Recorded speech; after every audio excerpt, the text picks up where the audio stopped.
Fala aí, meus queridos e minhas queridas, tudo bem com vocês? Sou o professor Ataíde Campidelli e vim ministrar a aula de hoje aqui, sobre sistemas eleitorais para o nosso curso de Direito Constitucional. Vamos lá, professor, o que são sistemas eleitorais?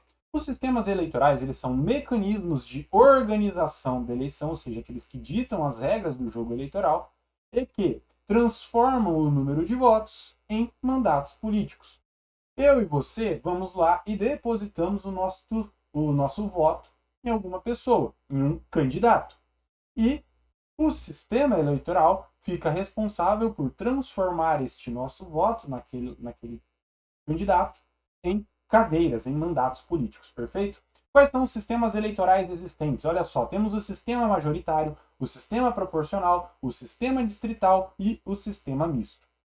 Os que trabalharemos aqui são o sistema majoritário e o sistema proporcional, que são os aplicados na realidade brasileira. Sistema majoritário, o que é esse sistema? Vamos lá. Nesse sistema majoritário estará eleito aquele candidato que obtiver o maior número de votos. Todavia, ele se subdivide em dois, o sistema majoritário absoluto e o sistema majoritário relativo. Isso muda um pouquinho a regrinha do jogo. Vamos lá. No sistema majoritário absoluto, estará eleito aquele candidato que fizer 50% mais um dos votos válidos. Então perceba, é uma maioria absoluta dos votos válidos. Já no sistema majoritário relativo, de maioria simples, estará eleito aquele que fizer o maior número de votos. Não importa se ele fez 50% mais um, não. Ele tem que fazer o maior número de votos, não importando se ele obteve mais de 50% dos votos válidos daquela eleição. O sistema majoritário absoluto se aplica aos cargos do executivo, prefeito e vice-prefeito, nos municípios com mais de 200 mil eleitores, perceba, preste atenção nisso, município com mais de 200 mil eleitores. Para as eleições de prefeito e vice-prefeito se aplica o sistema majoritário absoluto. Também se aplica eleições de governador e vice-governador, presidente e vice-presidente. Perfeito? Sistema majoritário relativo. Ele se aplica às eleições para o cargo do Poder Executivo municipal, dos municípios com até 200 mil eleitores. Então, grave essa diferença, hein? Sistema majoritário absoluto no âmbito municipal é aplicado nos municípios com mais de 200 mil eleitores. Sistema majoritário relativo no âmbito municipal é aplicado nas eleições em municípios com até 200 mil eleitores. E o sistema majoritário relativo também é aplicado nas eleições para o Senado. Então, os senadores são eleitos aí por meio do sistema majoritário relativo. Perceba que, para as eleições de prefeito e vice-prefeito em pequenos municípios, nunca ocorre segundo turno, assim como também não ocorre segundo turno para as eleições do Senado, porque o sistema majoritário relativo não permite que ocorra o segundo turno. Ele já estabelece quem é o candidato eleito a partir do maior número de votos obtido naquela eleição. O sistema majoritário absoluto, não. Neste daqui, você tem segundo turno. Por quê? Para alguém ser eleito, são necessários 50% mais um dos votos válidos. E vamos verificar aqui uma situação hipotética para isso tudo ficar bem exemplificado. Olha só. Um município onde temos 320 mil eleitores, então. Vamos aplicar aqui o sistema majoritário absoluto, porque é um município com mais de 200 mil eleitores. Tivemos aqui 5 mil abstenções, 5 mil votos brancos e 10 mil votos nulos. As abstenções, os votos brancos e os votos nulos pouco nos importam, porque as pessoas que votam branco, as pessoas que votam nulo, apesar de saírem das suas casas, irem até a urna, em nada impactam o processo eleitoral. Porque o que importa aqui para nós são os votos válidos, aquela pessoa que votou em um partido ou em algum candidato. Perfeito? Olha só, no nosso caso hipotético aqui, o candidato A obteve 130 mil votos e o candidato B obteve 120 mil votos, já o candidato C 50 mil votos. Perceba então que nenhum deles obteve a maioria absoluta dos votos. Por quê? No sistema majoritário absoluto, que é o que se aplica nesse caso, são necessários 50% mais um dos votos válidos. 300 mil votos válidos divididos em 2 são 150 mil votos. Para que tenhamos, então, a maioria absoluta dos votos, eram necessários 150.001 votos válidos. E nenhum dos candidatos teve essa somatória. Portanto, teremos um segundo turno na nossa eleição com os candidatos mais votados. No caso, candidato A e candidato B. Entre esses dois candidatos, aquele que obtiver o maior número de votos no segundo turno será o candidato eleito. Perceba que, se fosse um município aqui com até 200 mil eleitores, imagina que fosse a metade disso daqui, então fossem 160 mil eleitores. Neste caso, estaria eleito aquele candidato que fez o maior número de votos e não teríamos segundo turno. Perfeito? Olha só, o que diz o texto constitucional aqui, então, acerca do sistema majoritário. Olha só, para as eleições do presidente e vice-presidente da República, que são realizadas ali simultaneamente no primeiro domingo de outubro para o primeiro turno e no último domingo de outubro para o segundo turno do ano anterior ao término do mandato, será considerado eleito presidente o candidato que, registrado por partido político, obtiver a maioria absoluta dos votos, não computados os brancos e nulos. Então, presidente, vice-presidente, maioria absoluta. Olha só, para o âmbito municipal aqui, ó, eleições do prefeito e vice-prefeito, aplica-se as regras do artigo 77, nos casos de municípios com mais de 200 mil eleitores. Então, as regras estabelecidas aqui no artigo 77, parágrafo 2º da Constituição, se aplica também para as eleições de prefeito e vice-prefeito, conforme estipula aqui o artigo 29, inciso 2. Olha só, aqui, tratando do Senado agora, dos nossos senadores. Olha só, o Senado Federal é composto pelos representantes dos estados e do Distrito Federal. Lembre-se, o Senado ele representa os interesses dos estados-membros e do Distrito Federal. A Câmara dos Deputados, ela representa o interesse do povo. Então, meu e seu, perfeito? E os senadores são eleitos segundo o princípio majoritário, estabelecido ali no artigo 46 do texto constitucional.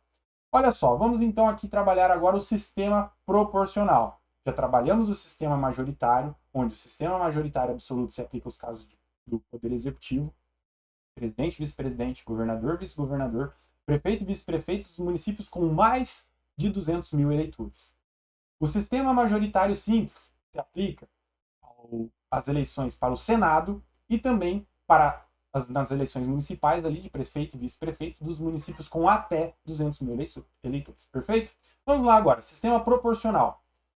O sistema proporcional ele é aplicado nas eleições dos deputados e dos vereadores. Olha só. Nesse sistema, os votos computados eles são do partido e também são destinados aos candidatos. Só que aqui a gente trabalha com sistemas de listas para determinar quem serão os eleitos. Então, primeiro, se pega e computa a quantidade de votos que cada partido obteve e verifica, a partir do número de votos que cada partido obteve, a quantidade de cadeiras, a quantidade de vagas dentro da Câmara de Vereadores, da Assembleia Legislativa ou da Câmara dos Deputados que serão ocupadas por cada partido. E aí, passa-se a se analisar por dentro do partido, ou seja, os candidatos de cada partido. E aí temos os sistemas de listas, que vai determinar aí os candidatos. Então, o sistema de lista aberta e o sistema de lista fechada. O sistema de lista aberta, já adianto para você, que é o sistema aplicado na realidade brasileira, perfeito? Nesse sistema, o eleitor ele vota tanto no candidato quanto no partido. E, primeiramente, se pega o número de votos que os partidos fizeram e se verifica a quantidade de cadeiras que cada partido vai ter direito. A partir disso, se observa a lista. Como é estipulada essa lista? A partir do número de votos que cada candidato obteve. Então, tínhamos lá 15 candidatos. Os candidatos mais votados estarão no topo da lista. Os candidatos menos votados estarão no final da lista. A partir disso, imagine que era uma lista com 15 candidatos e o partido obteve direito a 3 cadeiras. Os 3 mais votados serão eleitos. 3 mais votados daquele partido. E por isso que o sistema proporcional é um pouco criticado.